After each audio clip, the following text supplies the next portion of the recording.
Unlock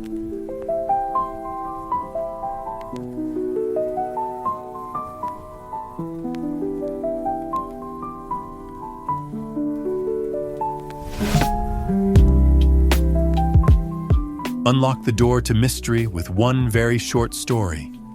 The Micro Podcast filled with morally complex characters, twists you won't predict, and endings you won't forget. Every episode is a brief, intense journey, perfect for listeners who crave mystery, intrigue, and stories that leave you thinking long after the tale ends. Today's episode begins now.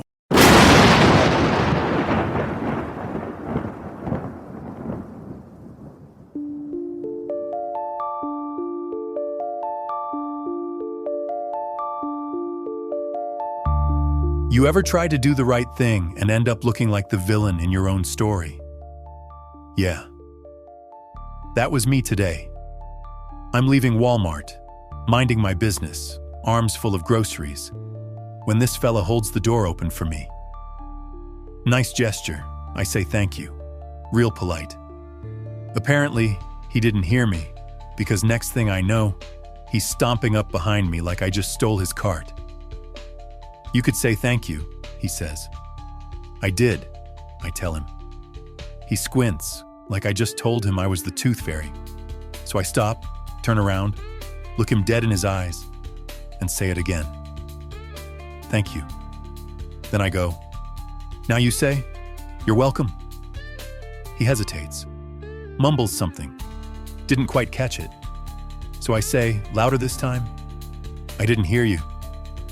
Now we're just standing there, two grown adults, locked in a Mexican standoff of manners, trying to figure out which one of us is going to swing first in the name of Southern hospitality. Right then, the Walmart greeter rolls up. Older guy, veteran's hat, Desert Storm. He sizes us up, shakes his head, and says, "Thank you for stopping at Walmart." We both freeze. Neither of us says a word. He looks between us, grins, and goes, "You're supposed to say you're welcome." That broke us. We laughed, all three of us. A weird human moment in the middle of a parking lot argument about who had better manners. And then, once the laughter died down, I punched the guy in the throat and ran. Was it wrong? Absolutely. Did it feel right? Also, yes. But none of that has anything to do with today's episode. I just felt like confessing. Today's story, The Family Business, begins right after this special message.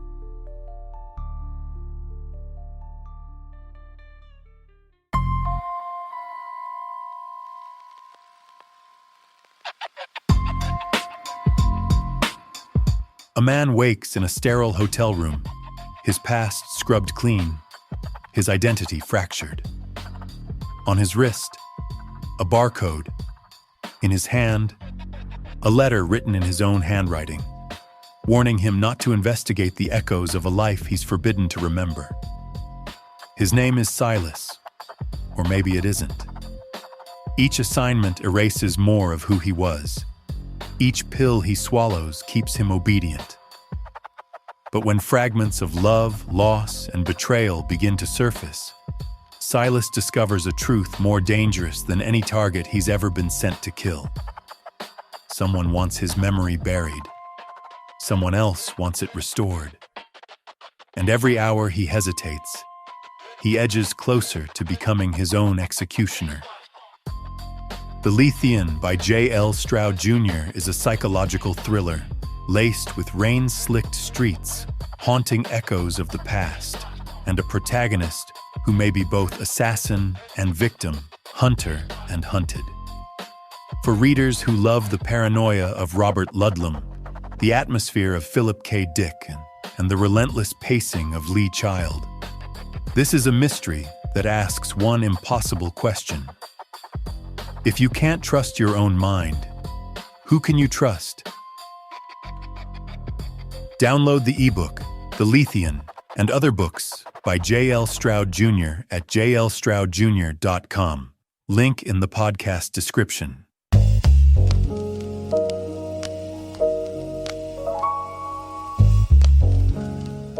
The family business. The silver dress hung on the closet door like a ghost. Tomorrow Clara would wear it. She would walk down the aisle of St. Michael's Church. She would say the words, "I do," to Daniel Garrett, a man whose hands were gentle enough to cradle a butterfly, yet strong enough to crush a windpipe. She just didn't know it yet. "Everything ready, sweetheart." Her mother's voice floated up the stairs, a confection of sweetness laced with something sharp and unnameable, like arsenic dissolved in Earl Grey tea. Almost. Clara's fingers found the familiar shape of the leather-bound book tucked beneath her mattress. She had discovered it 3 weeks ago, a misplaced artifact found while searching through her grandmother's things for a family recipe. The book was old, bound in burgundy leather that had cracked with age. It smelled of old paper, of dust and time, and something else. Something metallic and unsettling, like copper left too long in the rain. The book fell open to a page marked with a dried, crimson thumbprint. A ledger. Names, dates, prices, methods.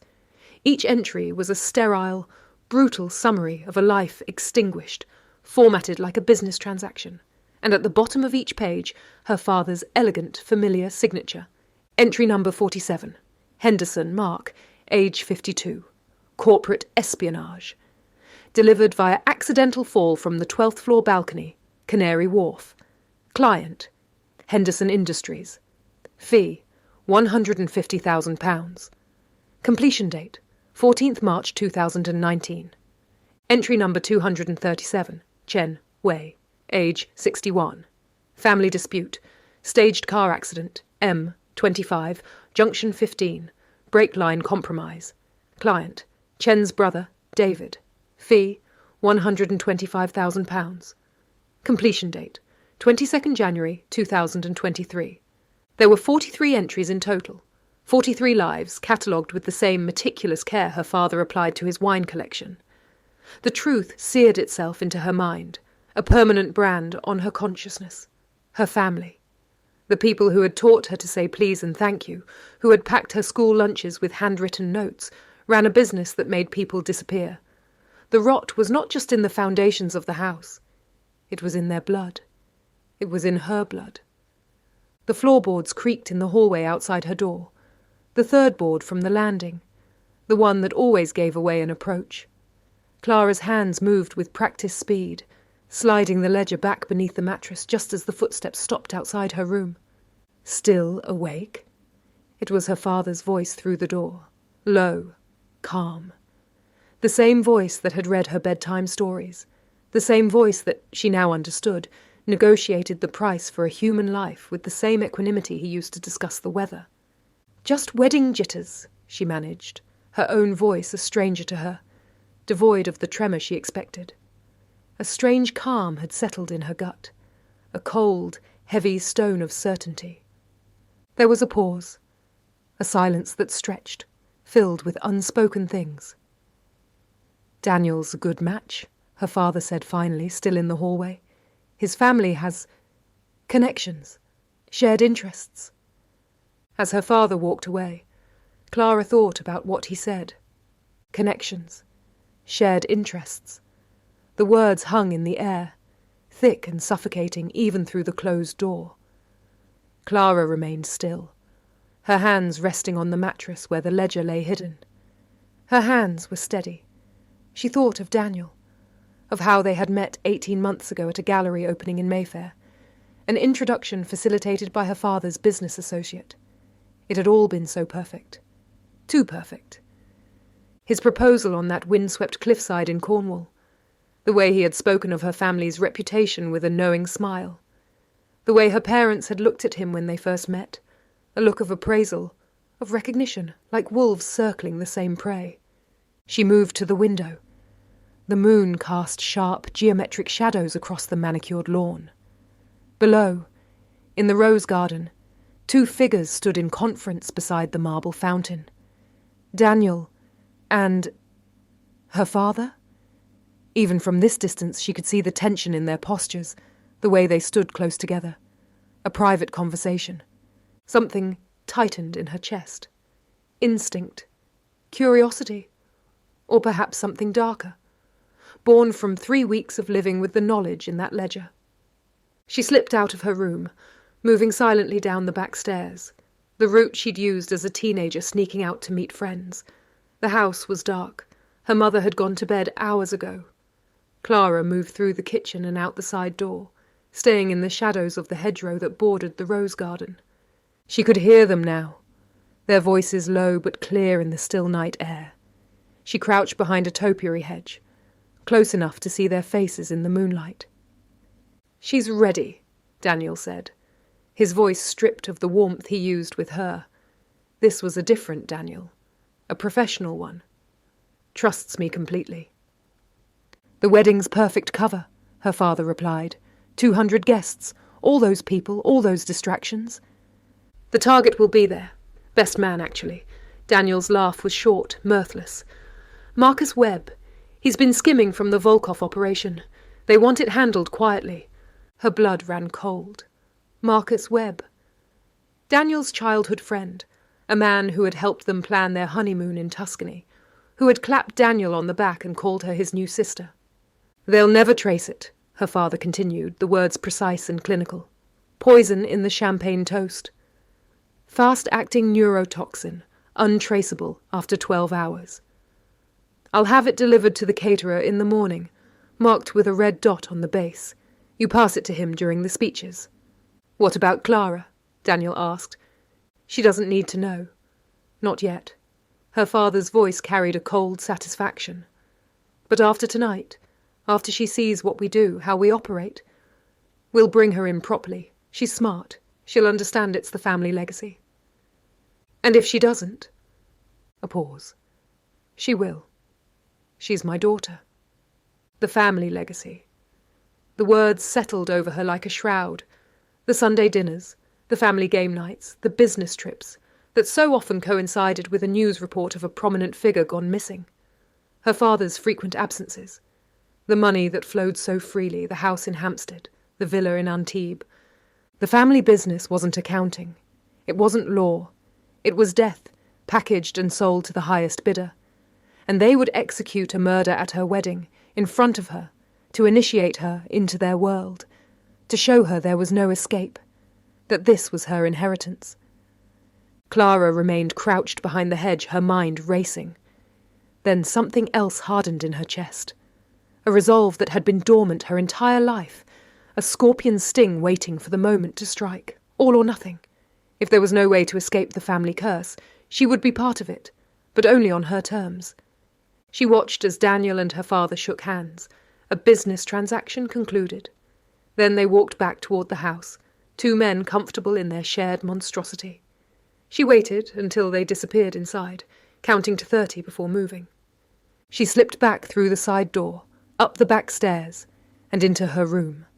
Her reflection in the window glass was a pale stranger, but her eyes were hard with purpose. She opened her laptop and began to research. Fast-acting neurotoxins, symptoms, delivery methods.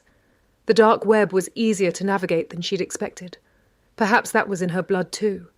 It took her 40 minutes to find what she needed. Not a substance to purchase, but a recipe to buy. Anonymous seller.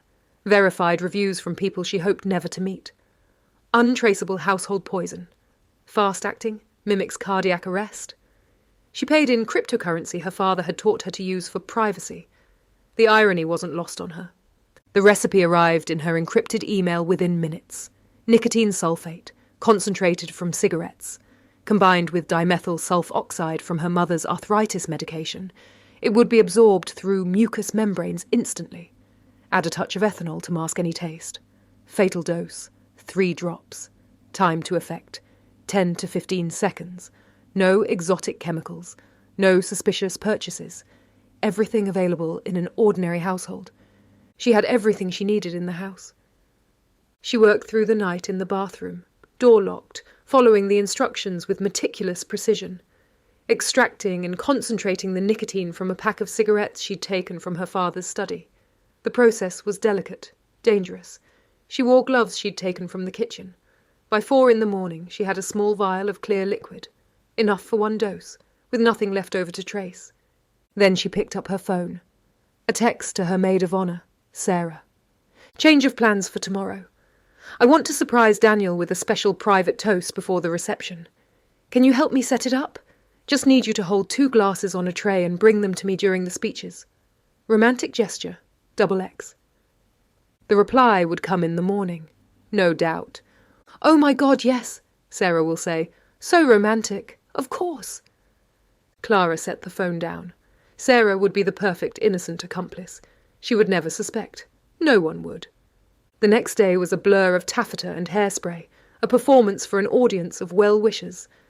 Clara had slept for 2 hours, then woken to the chaos of her wedding day. The vial was in her clutch purse, wrapped in tissue, no larger than her thumb. The liquid inside was clear as water. Bridesmaids fussed with her veil, adjusting the delicate lace that had belonged to her grandmother. Her mother wept into a silk handkerchief, tears of joy that might have been genuine, or might have been another performance. Through it all, Clara smiled, a perfect plastered-on mask of bridal joy. Underneath, she was a block of ice, calculating every move, every word, every glance. That morning, before the ceremony, she had met with Sarah and the catering manager at Claridge's. 2 crystal champagne flutes she'd specified, vintage Krug, set aside on a silver tray. She'd poured the champagne herself, both glasses, while Sarah watched with romantic delight. Then, when Sarah turned to speak with the manager about timing, Clara had added 3 drops from the vial to the glass on the left. She'd used a cocktail stirrer to mix it, then marked the base with a tiny scratch using her engagement ring's diamond. The whole operation took 8 seconds. Sarah, romantic and trusting, suspected nothing. She thought she was helping orchestrate a beautiful surprise. The ceremony itself passed in a haze of organ music and murmured responses. Daniel stood at the altar, handsome in his bespoke tuxedo, his smile warm, and his eyes full of what looked like love but was really calculation. Her father gave her away, his arm a steady weight on hers. "You look beautiful," he whispered, "just like your mother on our wedding day." She wondered how many men he had said similar things to just before they died. The vows were a string of pretty lies. "I do," she said, and the words felt like ash in her mouth. The reception was held in the grand ballroom of Claridge's, 200 guests in their finest, a symphony of clinking glasses and manufactured laughter. The room glittered with crystal chandeliers and candlelight. A string quartet played Vivaldi in the corner. It was perfect. It was a stage set for murder. Clara moved through the crowd, accepting congratulations, her hand resting lightly on Daniel's arm. She watched Marcus Webb, the best man, laughing with a group of Daniel's university friends, oblivious to the fact that he had hours, perhaps minutes, left to live. Then the moment arrived. Marcus, beaming and slightly drunk, tapped his spoon against his champagne flute. The room quieted, 200 faces turning toward him with expectant smiles. "To Daniel and Clara," he began, his voice full of genuine warmth. "I've known Daniel since we were 12 years old, and I've never seen him happier than he is today. Clara, you're a remarkable woman. May your life together be as full of love and laughter as this day." Everyone raised their glasses in a toast. Her heart hammered a steady, cold rhythm against her ribs. This was it. She caught Daniel's eye across the room. He gave her a subtle, almost imperceptible nod. It was time. She turned to Sarah, who stood nearby holding a silver tray with 2 crystal champagne flutes, the ones Clara had requested that morning. "For me and the groom," she said, her voice light and clear. "A private toast." Sarah smiled and handed her the tray with a conspiratorial wink. Clara's hands did not tremble. She knew which glass was which. The glass on the left had a barely visible scratch on the base, the mark she had made with her engagement ring that morning. That was the poisoned one, the one she had prepared herself. She walked toward Daniel, a vision in silver, the eyes of every guest upon her. She held out the tray, the crystal catching the light from the chandeliers above. "A toast," she said, her voice ringing with chilling clarity. "To my new husband." She watched his eyes. He was confused. This wasn't the plan. He was supposed to receive the poisoned glass from the caterer, marked with a red dot. But here was Clara, with her own glasses, her own toast. His eyes flickered with uncertainty, but he couldn't object. Not here, not now. Instead, she picked up the poisoned flute herself, the one with the scratch on the base, and she handed him the safe one. His smile was uncertain. Where was the glass with the red dot? What was Clara doing? But he could not refuse. Not here. Not in front of 200 guests. He took the glass she offered, his fingers closing around the stem. She raised hers, the poisoned one, holding it up to the light. "To us," she said, her voice steady and clear. And then, in a single, fluid motion, she turned and held her glass out to Marcus Webb, who was still standing, basking in the glow of his speech. "And to you, Marcus, for your beautiful words," she said, her smile radiant and terrible. "A toast from the bride." He stepped forward, raising his own half-empty glass. His face was warm, but there was something else in his eyes, something that made her pause. She didn't clink glasses. Instead, she pressed her flute into his hand, her fingers wrapping around his for just a moment, ensuring the transfer. "Please," she said softly, intimately, "drink this one. It's special." His fingers closed around the glass. He looked down at it, then back at her. And in that moment his expression changed. The warmth remained, but underneath it was something else. Recognition. Understanding. And something that looked almost like relief. "Thank you," he said quietly, so only she could hear. His eyes held hers. There was no fear in them, no surprise, just a terrible, weary gratitude. Then he raised the glass to his lips and drank it in one long, deliberate gulp. Clara's breath caught. Something was wrong.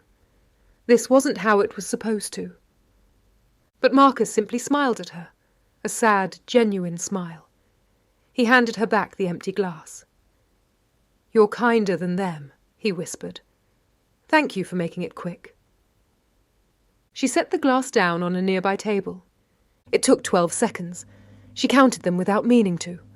1, 2, 3. Marcus turned away from her, his shoulders straightening as if preparing for something. 4, 5, 6. He walked calmly toward the windows, away from the crowd. 7, 8, 9. He looked out at the London skyline one last time. 10, 11, 12. Then his knees buckled. He went down hard, his body convulsing once before going still. But Clara stood frozen, the empty glass in her hand, her mind racing. Thank you for making it quick. He had known. He had known what was in the glass. He had drunk it willingly. She had thought she was executing a plan, taking control. But Marcus had chosen this. He had wanted it. Why? Screams tore through the carefully curated joy of the reception. Her mother shrieked, a high, piercing sound. Guests surged backward, a wave of panic. Someone shouted for a doctor.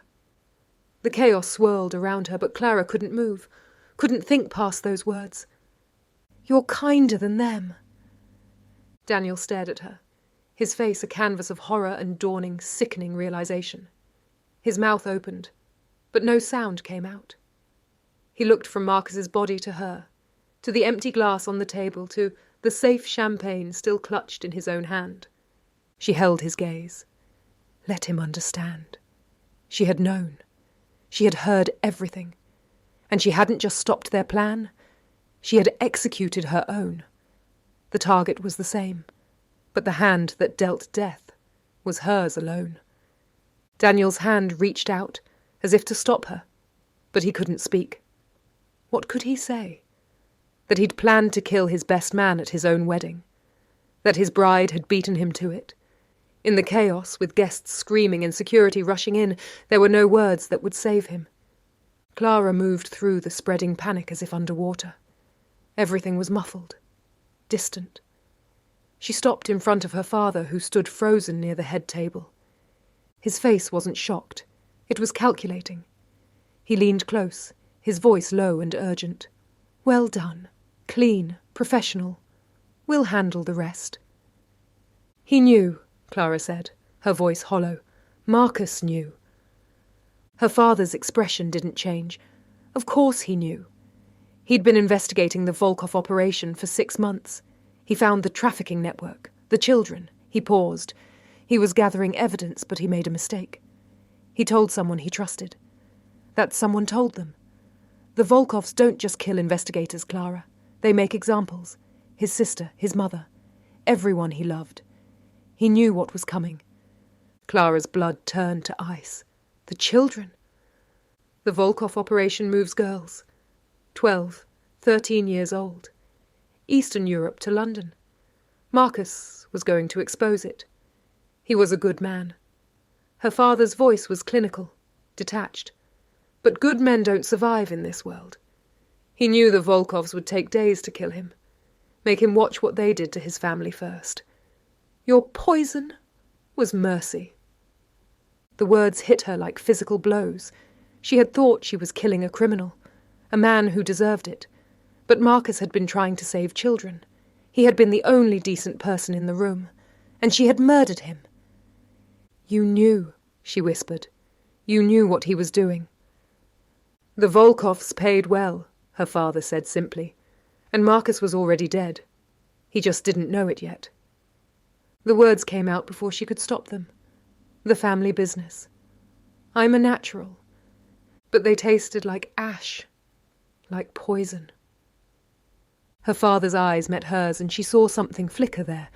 Not fear, not shock. Pride. Terrible, twisted pride. "Yes," he said quietly. "You are." She let the silver bouquet drop from her hand. It landed with a soft thud on the polished marble floor, white roses scattering like the bones of children Marcus had been trying to save. "Clara." Her father's voice low and urgent. "Stay. We'll handle this. You're the bride. You're in shock. You saw nothing. You know nothing." She looked at him, really looked at him, the man who had read her bedtime stories, who had taught her to ride a bicycle, who had just told her that murdering a man trying to save trafficked children was well done.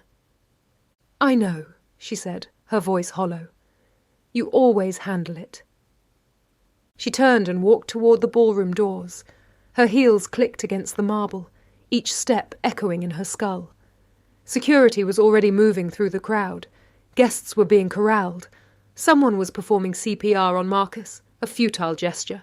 He was already gone. She had made sure of that. She stepped out into the corridor. A hotel manager approached, concerned, offering assistance. She let herself be guided to a private room. Let herself be given water. Let herself sit in a velvet chair while the woman spoke soothing words about shock and trauma. But Clara wasn't in shock. She was somewhere beyond that. Somewhere cold and dark and absolute. She had thought she was taking control, seizing power, becoming something more than a pawn. But she had just murdered the only good man in the room. A man who had been trying to save children. A man who had chosen her poison over what the monsters would do to him. A man who had thanked her for her mercy. And she had given it to him willingly, proudly. The family business. She was a natural. The thought made her want to vomit, but she sat perfectly still, her hands folded in her lap, her face a mask of bridal shock. Because that's what you did in this business. You played your role. You survived. And somewhere in London there were children in cages who would never be saved. Because the man who could have saved them was dead on a ballroom floor. Because of her.